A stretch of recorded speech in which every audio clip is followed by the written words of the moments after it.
Bigarren Errepublikako hezkuntzaren erreformaren helburuak, estatu laiko bat sortzeko bidean, hezkuntza modernizatzea, alfabetizazioa handitzea eta laikotasuna sustatzea izan ziren. Eskola asko eraiki ziren oso denbora gutxian, batez ere landa eremuetan eta auzoetan, analfabetismoari aurre egiteko.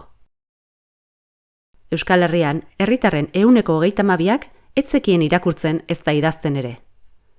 Espainiako leku askotan ordea, kopuru hori 160 baino gehiagora igotzen zen.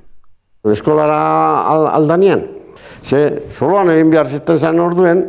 Beti izaten zen, batian, itzaurrien ibiliarra, bestian, belarra zahaldu beharra, bestian ez dakiz zer. Egualde txarra zan nien be, bajoen bez, etxien bebierra eguen nien, uniepe.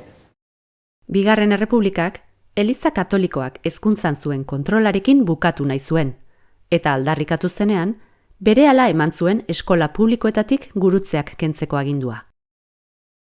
Erlijioa irakastea ere debekatu zen, eta dotrina elizan bakarrik irakasten hasi zen. Gurutzia denak edo nintzituzten. Eskolan ez zenmaten zeigan, dotrinik entaula. Eskolako gurutzia bakik endu zituela. Eta maiztan neharrez ikusten gendula, eta guk izkenekela zertzun. Da gero eskolan emon gaitu zen, ez da ipa, entziklopedia esan, bai, historia sagrada eta dana eukan, bera liburuak, todo. Guri, eskolako liburu zanari, hori historia sagrada, hartazitzakin, Errepubliki alia zanin kendun gaitu zen, hartazitzakin, eba eutze. Gogoratzen naiz, nola etorritzean, milizianok, elizan kontrako zeak, ia zei liburuk ebolta egin zen. Eta egun baten, dotrinea hartu zon, eta bueltauta, aizan irakurtzen, dago bestaldetik behi eta parrez. Estatu laiko bat sortzeko bidean, jesuitak traba handi bat ziren. Alde batetik, Eliza barruan oso talde eraginkor eta boteretsua ziren, eta ondasun asko zituzten. Historikoki, monarkiaren eta kontserbadoreen aldeko posizioetan kokatzen ziren. Bestetik, ikastetxe ugari zituzten, eta Errepublikak hezkuntza laiko bat nahi zuen. Bialduzian monjeta, eskola jesuitinaz. Atxutin jesuita entze juen? Jesuitak. Hane estudiantiak ere, Ego ziren, nik ez da izan bat baina, estudiantiak egin zeian, txiki-txiki bez, baina da gero handik sexto kurso gero inarte. 1931ko abenduan, gobernuak jesuiten ordena desegiteko legea prestatu zuen, eta 1932 hasieran onartu zen. Hezkuntzan parte hartzea galarazi zitzaien, ondasunak kendu zizkieten, eta kanporatuak izateko agindua jaso zuten. Gurutzek eta horik erretiro, eta hermanok, sotalnia kendu eta paisano bezala izit. Egote zian, jarri bat izan zian. Gauza bat, zomalde bananik, eskoletan, claro, orduan handikan hilabete batzuetara,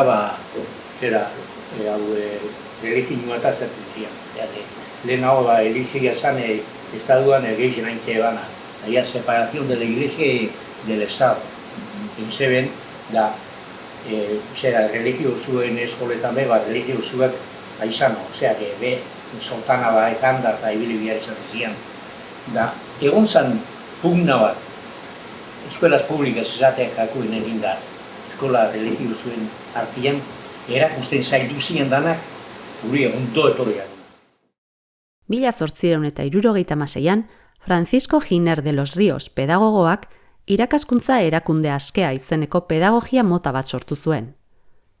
Bigarren Errepublikak praktikan jarri zuen, eta eskola berrien pedagogia izena eman zion.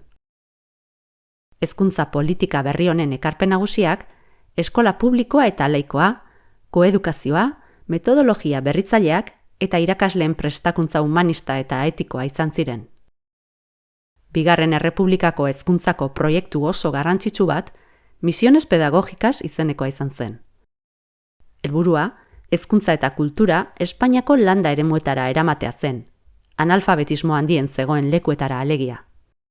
Ni entzun dakata itxari, eskola aldetik enseñanza libre zertu zen Republikean, ez zen mon denporari gauza asko etxeko. Hori enseñanza libre oso importante izan zen, da, geixen, kapitaletan, da, hasi zen lortzen. Ja zen beste estilo bat laikua eta beste estilo bat eskolia eroatekua.